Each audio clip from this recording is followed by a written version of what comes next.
Hola, ¿cómo estás? Bienvenido una vez más a la Biblia en un año de forma cronológica y hoy vamos a estar leyendo 1 de Samuel, capítulo 29, 30 y 31 y dice la palabra de Dios. Todo el ejército filisteo se movilizó en Afec y los israelitas acamparon junto al manantial de Jezreel, mientras los gobernantes filisteos dirigían a sus tropas en grupos de 100 y de 1000.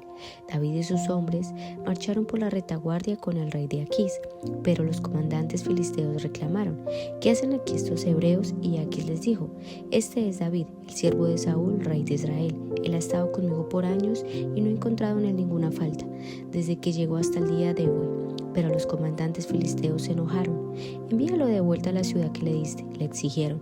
No puede ir con nosotros a la batalla. Y si vuelve contra nosotros durante la batalla y se convierte en nuestro adversario, ¿qué mejor manera de reconciliarse con su amo que entregándole nuestras cabezas? ¿No es este el mismo David por quienes las mujeres de Israel cantan en sus danzas: Saúl mató a miles y David a sus 10,000? Así que Aquís finalmente mandó traer a David y le dijo: juro por el Señor que has sido un aliado confiable. Pienso que debes ir conmigo a la batalla, porque no he encontrado una sola falla en ti desde que llegaste hasta el día de hoy. Pero los demás gobernantes filisteos no quieren ni oír hablar del tema. Por favor, no los inquietes y regresa sin llamar la atención. ¿Qué he hecho para merecer esto?, preguntó David. ¿Qué ha encontrado en su siervo para que no pueda ir y pelear contra los enemigos de mi señor el rey? Pero Aquís insistió: en lo que a mí me respecta, eres tan perfecto como un ángel de Dios. Pero los comandantes filisteos tienen miedo e insisten en que no los acompañes en la batalla. Ahora levántate temprano en la mañana y vete con tus hombres en cuanto amanezca. Entonces David y sus hombres regresaron a la tierra de los filisteos, mientras que el ejército filisteo avanzó hasta Jezreel. Capítulo 30.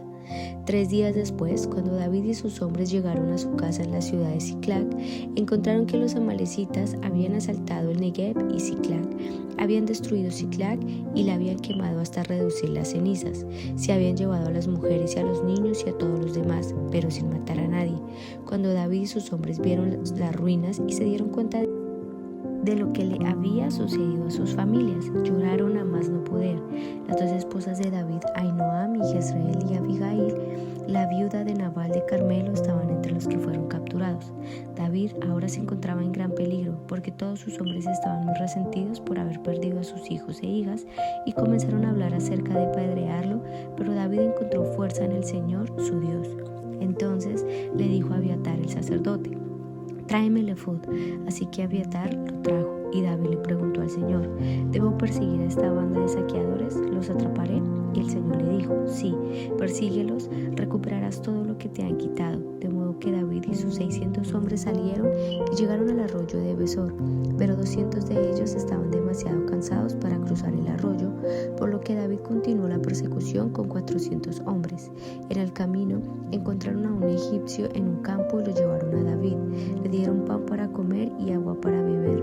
También le dieron parte de un pastel de higos y 2 racimos de pasas, porque no había comido ni bebido nada durante 3 días y 3 noches. Al poco tiempo recobró sus fuerzas. ¿A quién le perteneces y de dónde vienes?, le preguntó David. Soy egipcio, esclavo de una amalecita. Respondió: mi amo me abandonó hace 3 días porque yo estaba enfermo. Regresábamos de asaltar a los cereteos en el Negev, el territorio de Judá y la tierra de Caleb, y acabábamos de incendiar Siclag. ¿Me guiarás a esa banda de saqueadores?, preguntó David. El joven contestó: si haces un juramento en el nombre de Dios que no me matarás ni me devolverás a mi amo, entonces te guiaré a ellos. Así que guió a David hasta los amalecitas y los encontraron dispersos por los campos, comiendo, bebiendo y bailando con alegría por el enorme botín que habían tomado los filisteos y de la tierra de Judá. Entonces David y sus hombres se lanzaron contra ellos y los mataron durante toda la noche y durante todo el día siguiente hasta el atardecer. Ninguno de los amalecitas escapó, excepto 400 jóvenes que huyeron en camellos. Así que David recuperó todo lo que los amalecitas habían tomado y rescató a sus 2 esposas. No faltaba nada, fuera grande o pequeño, hijo o hija, ninguna otra cosa que se había llevado. David regresó con todo. También recuperó los rebaños y las manadas, y sus hombres los arrearon delante de los demás animales. Este botín le pertenecía a David, dijeron. Luego David regresó al arroyo de Besor y se encontró con los 200 hombres que se habían quedado rezagados porque estaban demasiado cansados para seguir con él. Entonces salieron para encontrarse con David y con sus hombres. Y David los saludó con alegría, pero unos alborotadores entre los hombres de David dijeron: ellos no fueron con nosotros, así que no pueden tener nada del botín que recuperamos. Denle sus esposas e hijos y díganles que se vayan. Pero David dijo: no, mis hermanos, no sean egoístas con lo que el Señor nos dio. Él nos protegió y nos ayudó a derrotar a la banda de saqueadores que nos atacó. ¿Quién les hará caso cuando hablan así? Compartiremos por partes iguales, tanto con los que vayan a la batalla como con los que cuiden las pertenencias. A partir de entonces, David estableció este dicho como decreto y ordenanza en Israel, y hasta el día de hoy todavía se cumple.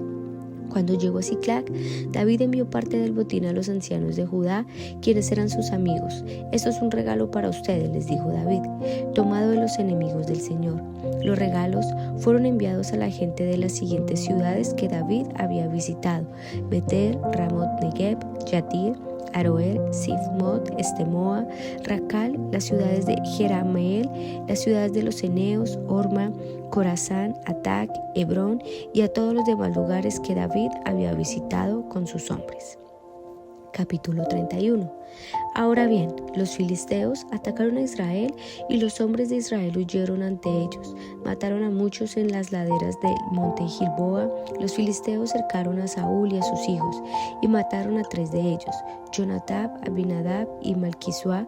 La batalla se intensificó cerca de Saúl y los arqueros filisteos lo alcanzaron y lo hirieron gravemente. Con gemidos, Saúl le dijo a su escudero: toma tu espada y mátame antes de que estos filisteos paganos lleguen para atravesarme, burlarse de mí y torturarme. Pero su escudero tenía miedo y no quiso hacerlo. Entonces Saúl tomó su propia espada y se echó sobre ella. Cuando su escudero vio que Saúl estaba muerto, se echó sobre su propia espada y murió junto al rey. Así que Saúl, sus 3 hijos, su escudero y sus tropas murieron juntos en ese mismo día.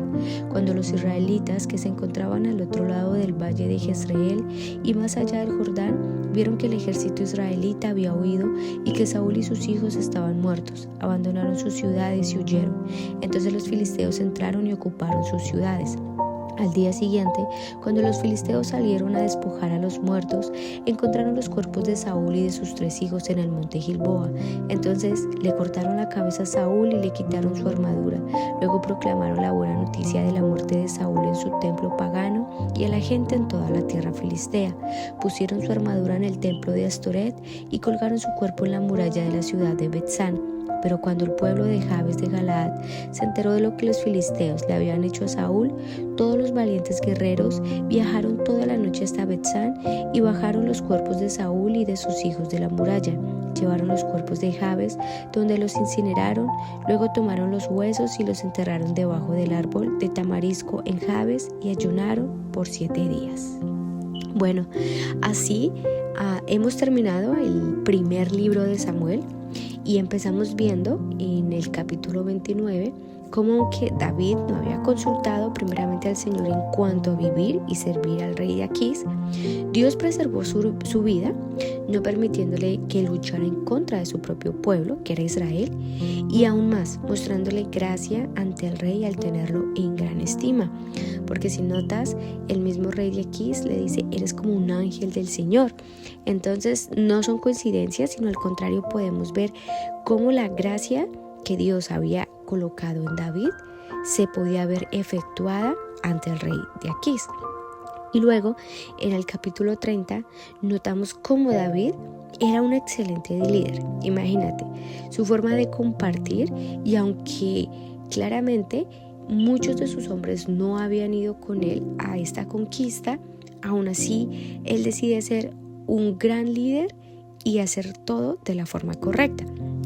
Porque quizás simplemente otro líder pudo haber dicho como: bueno, ellos no fueron a la guerra, no lo merecen. Pero era tan sabio que él sabía y entendía que todos eran parte de su equipo, y creo que eso es lo que realmente hace un líder, no solo pensar en sí, sino en todos. Entonces podemos ver características de David y detalles que cada día nos acercan más y nos confirman de por qué él tenía un corazón conforme al corazón de Dios. Entonces, cómo buscaba la dirección en Dios, cómo lo pudimos ver a través de todo el libro, como un pequeño pastor que ante los ojos de las personas era insignificante, incluso de su propia familia, ahora era tan famoso por toda Canaán. Si lo puedes ver, los filisteos lo sabían que el nombre de David era un nombre de renombre. Cuando les decía, bueno, pero hay un canto que dice, Saúl mató a sus 1000 y David a sus 10,000. Entonces, imagínate este canto, el que se hubiera propagado por toda la tierra de los filisteos, por toda Canaán en general. Entonces, esto nos da a entender cómo la fama de David ya se había extendido. Pasó de ser un pequeño pastor, pero podemos ver cómo conforme al corazón de Dios, ahora aún con un corazón conforme al de Dios, pero ahora ya todo como un guerrero.